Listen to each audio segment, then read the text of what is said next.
It is hard to believe that Starfield was officially revealed over 2 years ago.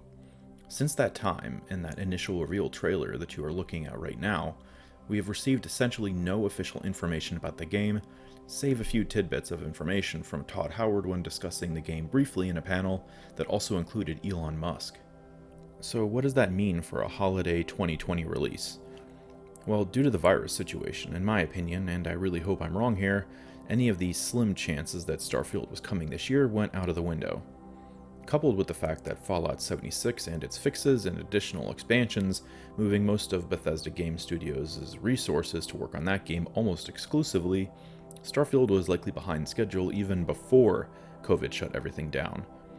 That being said, I still believe that there is the slimmest of chances that Starfield could come this holiday, or at least within the launch window of the new consoles. In the past, Bethesda has been keen to release their big titles, if they can, within the launch window of new consoles.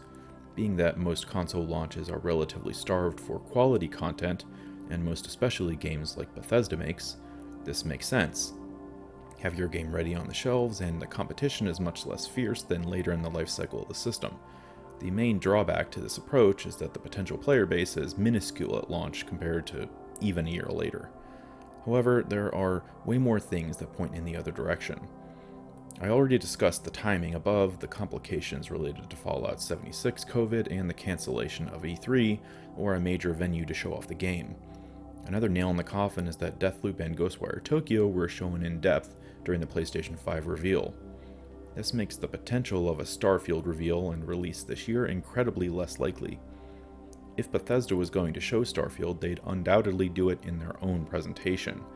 If they had their own presentation planned for some time this summer, then my thinking is that they would have saved Deathloop and Ghostwire Tokyo reveals for that presentation. Now, with two of their big games already revealed, if they did have a presentation later this summer, it would be very surprising. Perhaps they could go the Nintendo route and do an entire digital presentation about Starfield, but they haven't really ever done anything like that in the past, so it's hard to think they'd start now. It really would make the most sense to have all of their games revealed during a big 30-minute to 1-hour presentation and end it with Starfield. I honestly don't think that's going to happen. Further, though Bethesda has aimed to launch games with new systems in the past, there's no evidence that this will be the case with Starfield.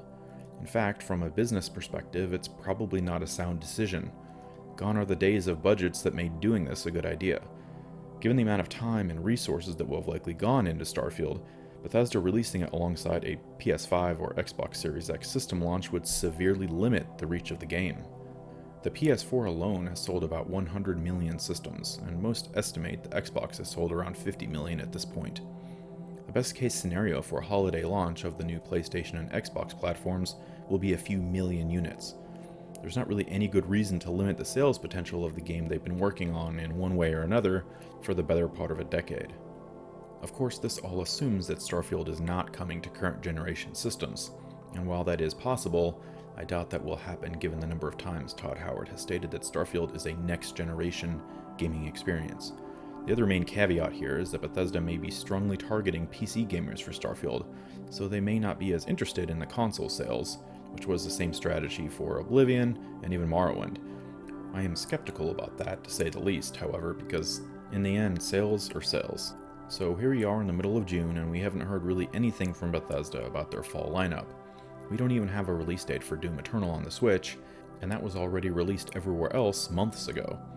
In these strange times, it is hard to even fault Bethesda for the lack of information that they have provided about their lineup for this fall.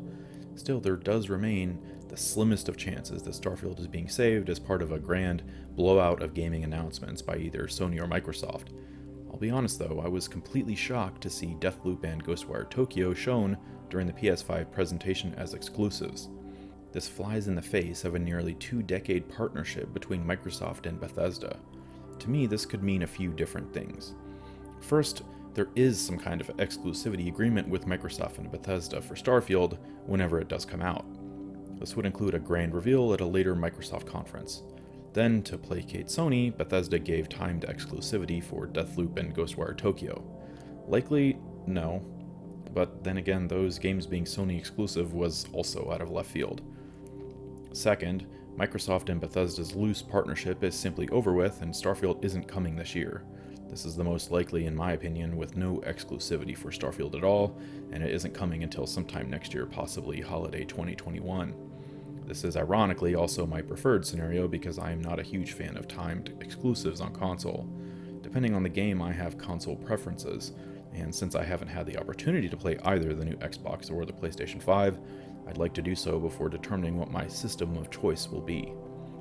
People often forget that Xbox 360 was by far the preferred system for most people during that generation. Everything flipped back to Sony for this generation, so there's no guarantee that either system will be more or less popular until the market has spoken. In the end, it just seems incredibly unlikely to me that we see Starfield for another year and a half, and that may be a good thing. Bethesda has continued to be in the news for all of the wrong reasons, and this negative news cycle surrounding the company has persisted for about a year and a half. That is a long time to be on the hate list for millions of passionate gamers that once considered Bethesda to be above the likes of Electronic Arts or Activision.